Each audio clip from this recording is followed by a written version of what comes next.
প্রবাসে থাকা স্বামী ভাবে আমি কষ্ট করে টাকা পাঠাচ্ছি, আমার পরিবার ভালোই আছে।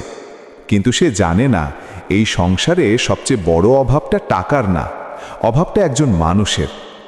একজন স্ত্রী যখন দিনের পর দিন একা থাকে, কথা বলার কেউ থাকে না, মনের কষ্ট শেয়ার করার কেউ থাকে না, তখন তার ভিতরে জমতে থাকে একাকিত্ব।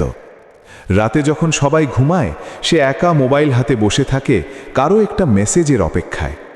ঠিক তখনই কেউ একজন আসে, যে তাকে সময় দেয়, তার কথা শোনে, দুটো মিষ্টি কথা বলে।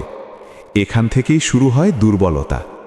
সে হয়তো শুরুতে ভুল করতে চায়নি, কিন্তু ধীরে ধীরে সেই মানুষটার উপর নির্ভরশীল হয়ে পড়ে।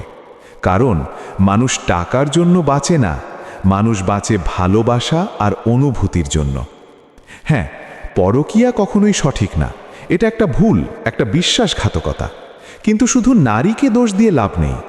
যে সম্পর্ক বছরের পর বছর দূরত্বে পড়ে থাকে, যেখানে ভালোবাসা শুধু বিকাশের টাকায় সীমাবদ্ধ, সেই সম্পর্ক একসময় ভেঙে পড়বেই।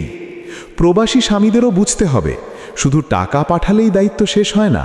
সময় দিতে হয়, ভালোবাসা দিতে হয়, তার মনটাকেও বুঝতে হয়।